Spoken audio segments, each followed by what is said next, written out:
معافی وہی دے سکتا ہے جو اندر سے مضبوط ہو۔ کھوکھلے انسان صرف بدلے کی آگ میں جلتے رہتے ہیں۔ حضرت ابن عمر رضی اللہ عنہ اس وقت تک کھانا نہیں کھاتے تھے جب تک ان کے ساتھ کھانے کے لیے کوئی مسکین نہ لایا جاتا۔ رسول پاک صلی اللہ علیہ وآلہ وسلم نے ارشاد فرمایا، بس تمہیں صرف اتنا ہی عمل کرنا چاہیے جتنے کی تم میں طاقت ہو۔ خدا سے مدد چاہتے ہو تو غریب بے سہارا لوگوں کی مدد کرو۔ دنیا آرام گاہ نہیں بلکہ امتحان گاہ ہے، بے سہارا لوگوں کا سہارا بنو۔ انسان کے لیے مشکل کاموں میں سے ایک مشکل کام انصاف ہے، کیونکہ اس میں اپنے بھی رکاوٹ بنتے ہیں، پرائے بھی، لیکن جو سب رکاوٹوں کے باوجود بھی انصاف کرے اس کو سلام ہے۔ زندگی ایسے گزارو کہ جب اس دنیا سے جاؤ تو مجرم بن کر نہ جاؤ بلکہ فتح بن کر جاؤ۔ ایک بات سمجھ نہیں آتی کہ ہر مسلمان موت ہی کیوں ایمان پر چاہتا ہے، زندگی ایمان پر کیوں نہیں گزارتا؟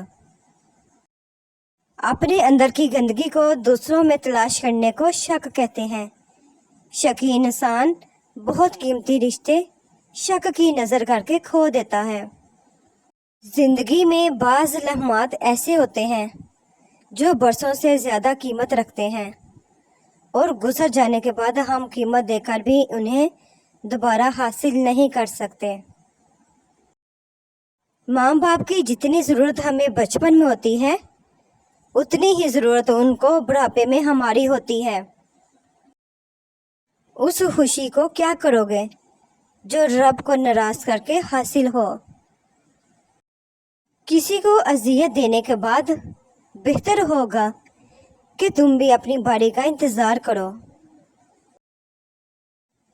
رسول پاک صلی اللہ علیہ وآلہ وسلم نے فرمایا کہ اللہ تعالیٰ کے ہاں اس بندے کا کوئی عذر قابل قبول نہ ہوگا جسے اللہ رب العزت نے لمبی زندگی دی، یہاں تک کہ وہ 60 سال کی عمر کو پہنچ گیا اور اس نے اللہ تعالیٰ کی نافرمانی نہیں چھوڑی۔ جو انسان اس دنیا میں آتا ہے نا، اس کو موت ختم نہیں کر سکتی۔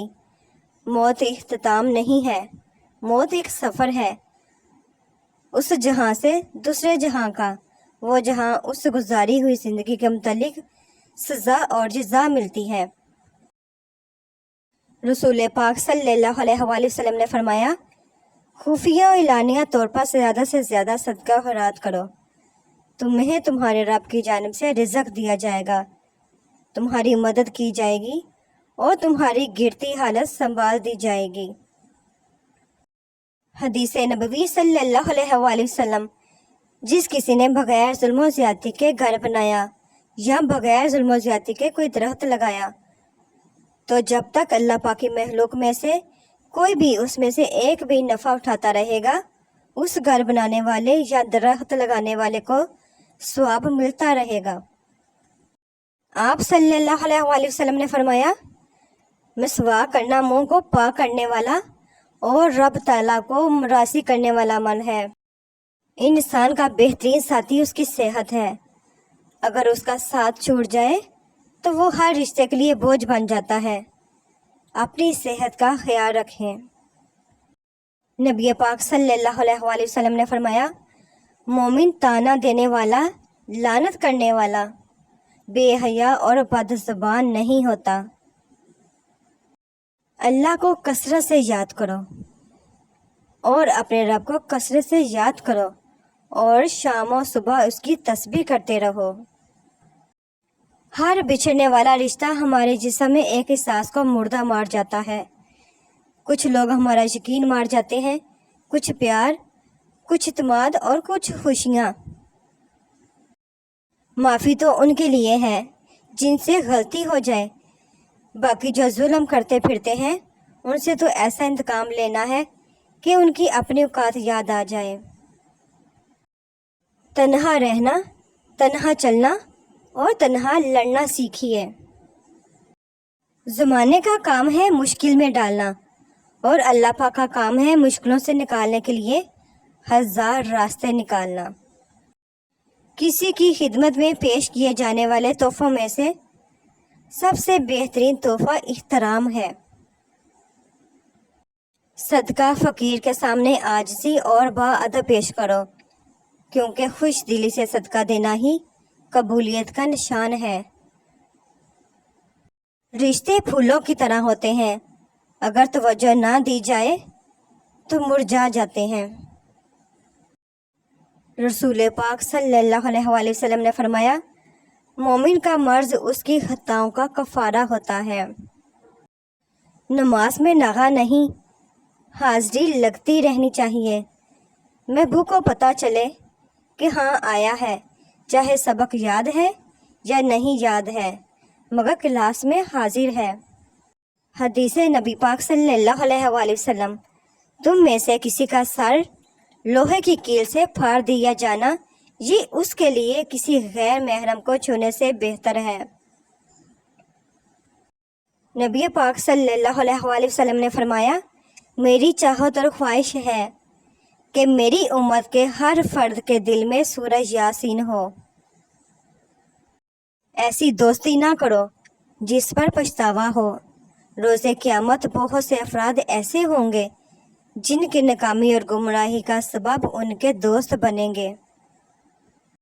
حضرت ابو ہریرہ رضی اللہ تعالیٰ عنہ سے روایت ہے کہ نبی پاک صلی اللہ علیہ وآلہ وسلم نے ارشاد فرمایا، کوئی عورت محرم کے بغیر ایک رات و دن کا بھی سفر نہ کرے۔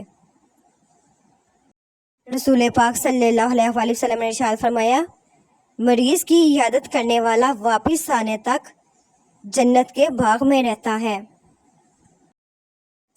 جو بہت اچھا لگے اسے بہت کم ملا کرو، جو انتہا سے زیادہ اچھا لگے اسے صرف دیکھا کرو، اور جو دل میں سما جائے اسے صرف یاد کیا کرو، کیونکہ جو جتنا قریب ہوتا ہے دنیا اسے اتنا ہی دور کر دیتی ہے۔ رسول پاک صلی اللہ علیہ وآلہ وسلم نے فرمایا، تم خود کو پاک مت کہو، تم میں سے نیک آدمیوں کو اللہ پاک جانتا ہے۔ ہدایت کا نور سب تک پہنچ رہا ہے، لیکن جس کا دل ہی زنگ آلود ہو وہ اسے محسوس ہی نہیں کرتا۔ نبی پاک صلی اللہ علیہ وآلہ وسلم نے فرمایا، سب سے بڑی زیادتی یہ ہے کہ آدمی ناحق کسی مسلمان کی بے عزتی کرے۔ رسول پاک صلی اللہ علیہ وآلہ وسلم نے ارشاد فرمایا، تیرے گناہ کے لیے یہ کافی ہے کہ تو ہمیشہ جگڑتا رہے۔ جندب رضی اللہ تعالیٰ عنہ کہتے ہیں کہ رسول پاک صلی اللہ علیہ وآلہ وسلم نے فرمایا، جادوگر کی سزا تلوار سے گردن مارنا ہے۔ رسول پاک صلی اللہ علیہ وآلہ وسلم نے فرمایا، جب کوئی بندہ بیمار ہوتا ہے یا وہ سفر میں جاتا ہے تو اس کے وہ تمام عمل لکھ دیے جاتے ہیں جو وہ حالت قیام اور تندرستی میں کرتا تھا۔ سورہ رحمان ہر قسم کی بیماری کا علاج۔ صبح دوپہر شام سن لیں، صاف دل سے اللہ پاک پر یقین رکھ کر، سچے دل سے قاری باسط مصری کی آواز میں ایک گلاس میں تھوڑا سا پانی سامنے رکھ لیں اور پوری توجہ کے ساتھ ایک ایک لفظ سنیں۔ کوشش کریں کہ تنہائی میں ہوں۔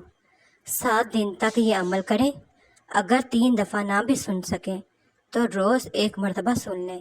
سننے کے بعد جو پانی آپ نے گلاس میں رکھا تھا وہ 3 مرتبہ اللہ اللہ کہہ کر 3 سانس میں پی لیں۔ انشاءاللہ اللہ پاک کے حکم سے اس کی رحمت سے شفا ہوگی۔ بے شک وہ رحمان ہے، وہ غفور رحیم ہے۔